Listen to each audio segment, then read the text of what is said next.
주님의 재림을 기다리는 삶이라는 제목으로 오늘 말씀을 한번 보겠습니다. 복음서마다 조금씩 특징이 있지만 누가복음에 나타나는 종말론은 어떤 미래에 일어날 그런 징조를 자세히 설명하기보다는 인자가 심판하시러 반드시 오실 것이라는 그 재림에 대한 종말에 대한 어떤 확신을 강조하고 있습니다. 마태복음에는 종말의 때 일어날 그런 일들을 아주 자세히 기록해 놨죠. 그러나 누가복음 그런 부분보다는 비유적으로 이렇게 설명하고 있습니다. 예수님은 제자들에게 다시 오실 것을 약속하고 성찬하셨습니다. 그런데 언제 다시 오실지는 구체적으로 말씀해 주시지 않으셨어요.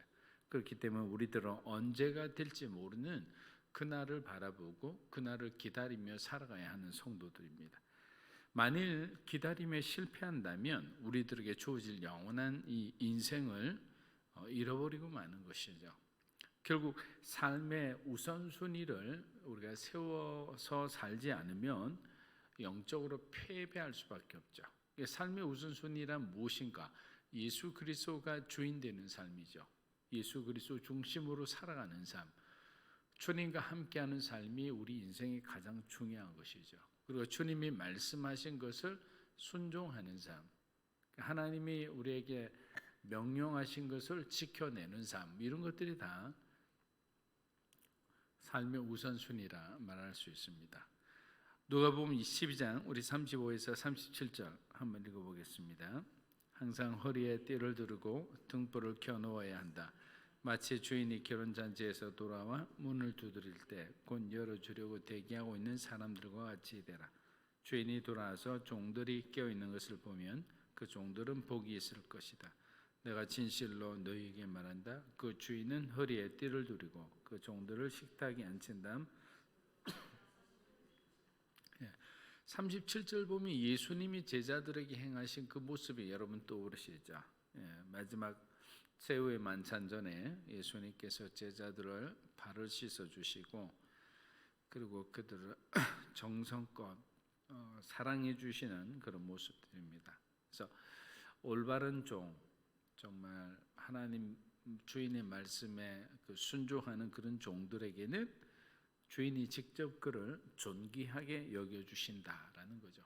우리도 예수님을 존귀하게 여기고 그 예수님의 뜻대로 예수님의 가르침대로 살아내려고 노력을 하다 보면 하나님께서 우리 성령 하나님께서 우리를 지키고 보호해 주시는 것을 느껴요.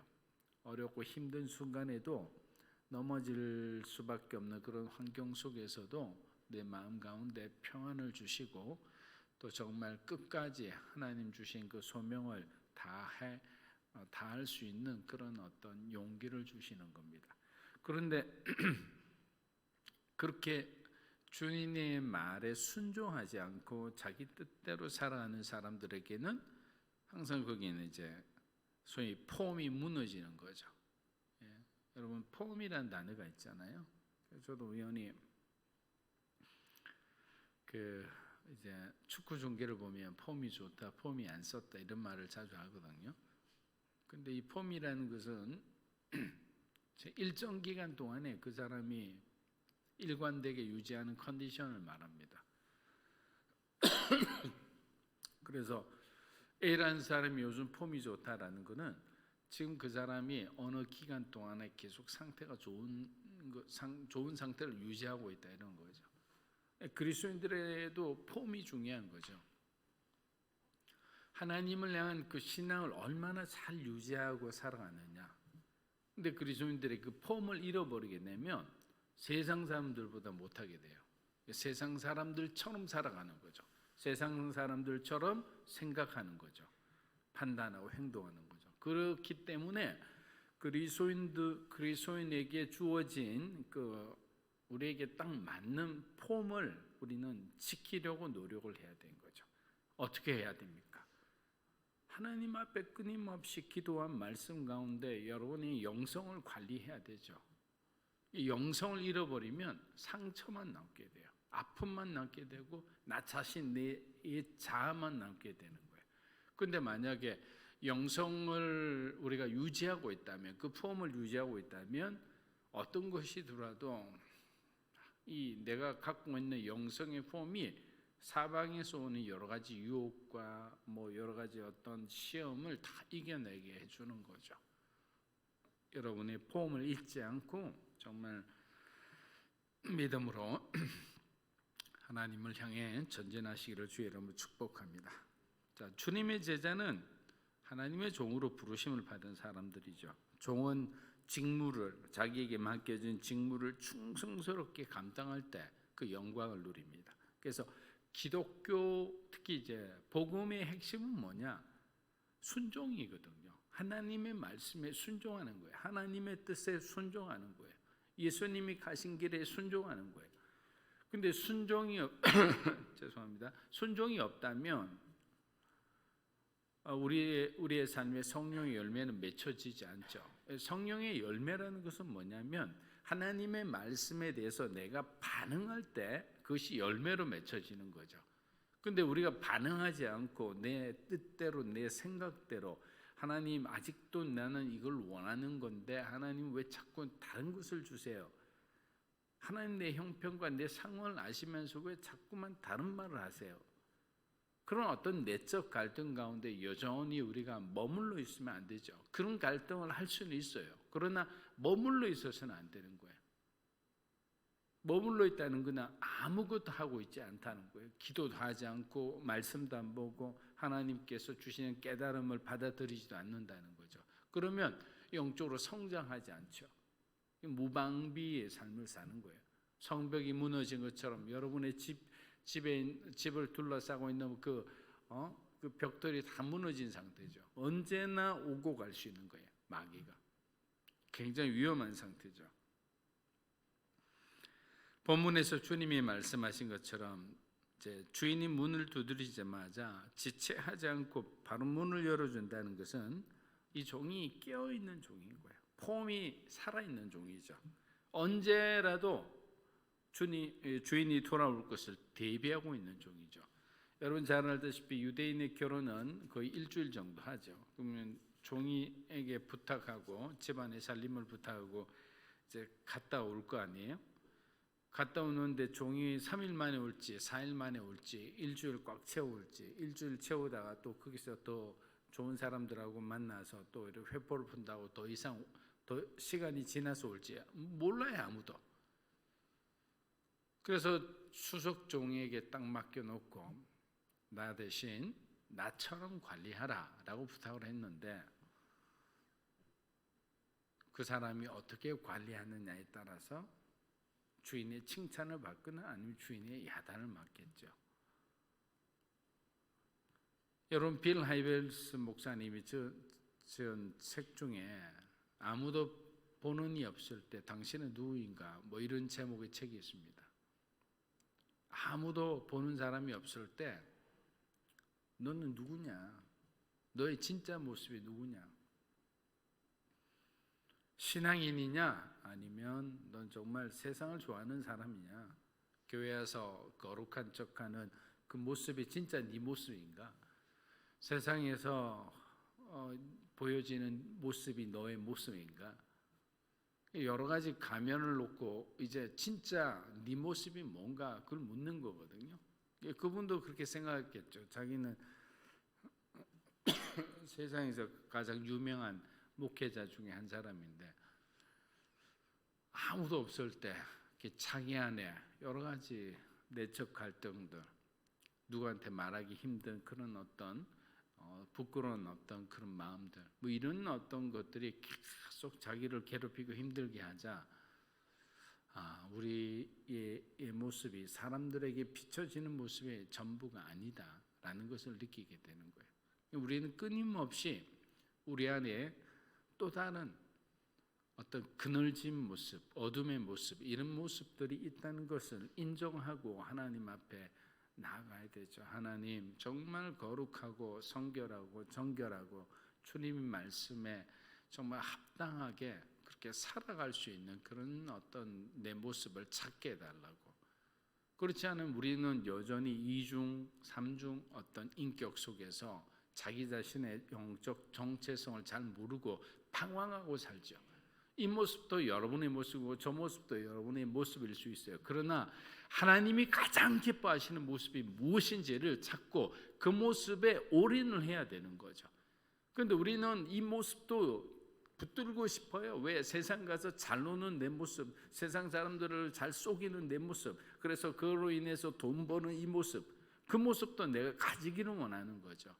그 교회 오면 정말 누구보다 기도를 열심히 하고 누구보다 봉사를 많이 하고 누구만큼 헌금을 많이 내고 사람들이 존중하는 권사와 장로와 뭐 어떤 안수 집사가 되어 있겠죠. 세상에서는 돈 잘 버는 사람이에요. 그런데 정직하게 벌지 않는다라고 생각하면 둘 중에 한 모습을 지워내야 되죠. 하나님 앞에 종이란 저와 여러분을 말하는 거죠. 우리에게 맡겨진 어떤 그리스도인으로서의 책무가 있잖아요. 주님은 보시죠. 주님 오실 때까지 우리가 어떻게 살아가느냐, 어떤 마음으로, 어떤 태도로, 그것이 가장 중요하다고 생각합니다. 예수님은 그때가 언제인지 아무도 모른다고 말씀하셨습니다. 그렇게 말씀드린 것처럼 종말의 시간을 기다리는 마음으로 살아간다면 우리들의 생각과 마음은 세상 사람들처럼 그렇게 치고받고 싸우지는 않을 겁니다. 이 세상에 미련이 없는데 하나님 나라를 바라보고 살아가는데 무슨 욕심이 있겠습니까? 어차피 모든 것은 사라지는 건데 하늘의 보화를 쌓고 살아간다는 마음을 살면 내가 무엇인들 못 나누겠습니까? 여러분에게 주신 하나님의 그 재능들, 여러분에게 주신 어떤 영향력들, 이것이 여러분의 것이 아니라 하나님의 것이다. 주인이 잠시 우리에게 맡겨주신 것이라 생각하면 맡겨주신 것을 우리는 주인을 위해 열심히 선한 데, 좋은 데 사용해야 되죠. 그렇게 사용하는 사람들과 그렇게 사용하지 않는 사람들에 대해서는 분명히 하나님께서는 거기에 대한 책임을 물으신다는 거예요. 그래서 많이 받은 사람에게 많은 것을 묻는다는 것은 그거예요. 세상에서 하나님께서 많은 사람들에게 정말 그 사람 말 한마디에 정말 어마어마한 영향력을 가진 영향력을 이렇게 베풀 수 있는 사람이라면 그 사람의 책임은 더 큰 책임을 갖고 있죠. 누가복음 12장 우리 41에서 42절입니다. 베드로가 물었습니다. 주여, 이 비유를 저희에게 하신 것입니까? 아니면 모든 사람에게 하신 것입니까? 주께서 대답하셨습니다. 누가 신실하고 지혜로운 종이겠느냐? 주인이 자기 제때 양식을 나눠줄 일꾼이 누구겠느냐? 베드로는 예수님이 하나님 나라의 도래를 예비하라는 이 비유의 말씀에 그 대상이 누구인지 궁금해했습니다. 자기들을 가리키는 건지 아니면 이 무리들, 이 백성들을 가리키는지. 이것은 사실 모두 다를 가리키죠. 우리 모두가 다 해당되는 거예요. 깨어 있어야 되죠. 신실한 주인으로서 하나님 앞에 서야 되는 것은 어떤 특정한 사람만이 이 대상이 아니거든요. 예수님은 다시 비유로 대답하시면서 신실하지 못한 종들의 경우를 말씀하고 계시죠. 그들이 집주인이 오는 것에 대해 전혀 관심을 기울이지 않고 있다가는 갑자기 들이닥친 주인에게 할 말이 없어지는 거예요. 여러분, 우리 인생은 내가 하고 싶은 그 할 말에 너무 많은 어떤 에너지를 쏟고 살아가는 경우가 많아요. 여러분이 하고 싶은 할 말이 중요한 게 아니고 사실 하나님이 우리에게 주시는 그 말에 초점을 가지고 살아야 되는데 가족들 안에서도 내가 하고 싶은 그 말 때문에 서로가 싸워요. 근데 때로는 내가 하고 싶은 말은 누군가에게 상처가 되기도 해요. 부모님이 자녀들이 공부를 조금 안 한다고 해서 그들에게 정말 하고 싶은 말이 있거든요. 너 제발 공부 좀 해라. 주변에 너 친구, 이 친구들은 지금 벌써 공부를 잘해서 이렇게 대학도 잘 가고 다 하지 않느냐. 근데 그 하고 싶은 말이지만 그 하고 싶은 말이 올바른 말인지는 잘 몰라요. 자녀들도 마찬가지죠. 부모님이 최선을 다해서 키웠는데 아니 집안이 가난한 걸 어떻게 합니까? 잘 살다가 망한 걸 어떻게 합니까? 근데 왜 우리 집은 이렇게 가난해? 나는 왜 이거 내가 원하는 거 할 수 없는 그런 가정에서 태어나서 자기가 할 말을 했는데 부모님은 어마어마하게 상처와 아픔을 가지는 거죠.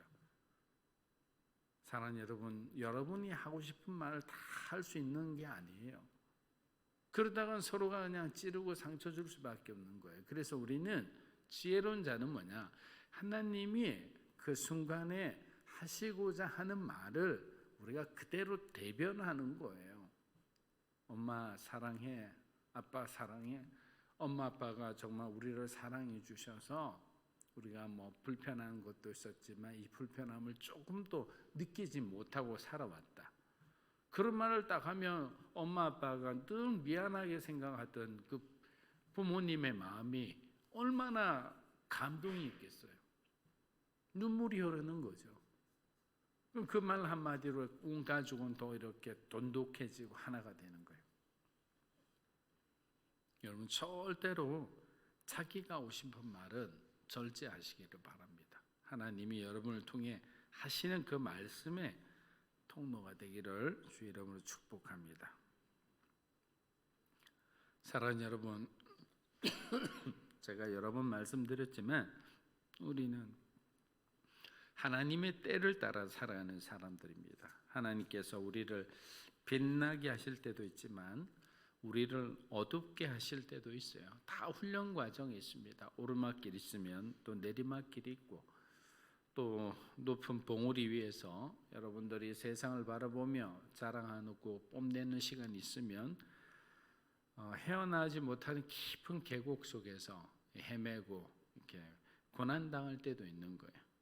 그래서 어느 곳에 있어서나 바울 사도처럼 지족하는 어떤 그런 마음을 갖고 부하거나 또 가난하거나 그걸 어떤 형편을 바라보지 않고 하나님께서 나를 지으신 창조하신 그 목적을 향해 우리가 살아가는 여러분이 되기를 주의 이름으로 축복합니다. 그 목적, 그 부르심을 발견하면 내가 지금 처한 환경은 눈에 보이지 않는 거예요. 그것은 정말 성경 속에 나오는 바울 사도를 비롯해서 수많은 믿음의 선진들, 히브리서 11장에 나오는 그 믿음의 선진들이 우리들에게 어떻게 살아가야 되는지를 다 보여주신 거예요. 근데 우리는 지금 내가 당장 필요한 것들, 또 내가 해야 할 것들, 내가 가져야 하는 것, 이것에 눈이 우리가 팔리다 보면 아무것도 못해요. 하나님은 그냥 나의 필요를 채워주시는 분으로 끝나버리는 거예요. 그러면 우리가 어떻게 종말의 신앙을 가질 수 있고 주님이 오시기 때까지 우리가 깨워서 주님의 그 주인의 오심을 반길 수 있을까요? 언제 올지도 모르는데 일주일이면 오시겠지 하고 일주일을 설정했는데 일주일 동안 최선을 다해 지켰는데 안 오시면 그 다음 사람은 그 마음이 무너지게 돼 있는 거예요. 그러다가 또 열흘까지 더 참았는데 안 오면 그 다음부터 당분간 안 오시겠다고 긴장감이 풀어지면서 그때 뭐 그냥 흥청망청 살아가다가 바로 그 다음날 오시면 끝이 나는 거예요. 그런데 자신의 의지와 힘이 아닌 하나님이 주시는 그 능력으로 그 은혜로 우리가 살아간다면 우리는 주님의 시간을 맞출 수 있는 지혜로운 자가 될 겁니다. 믿음으로 사는 교회 성도 여러분들은 여러분이 하나님의 그 때를 준비하는 그런 지혜로운 분이 되기를 주의 이름으로 축복합니다. 특별히 여러분의 자녀들, 여러분의 부모님들 모두 정말 하나님의 그 시간을 알고 그 시간 속에 아름답게 순종하는 부모님과 자녀들이 되기를 예수님의 이름으로 축복합니다.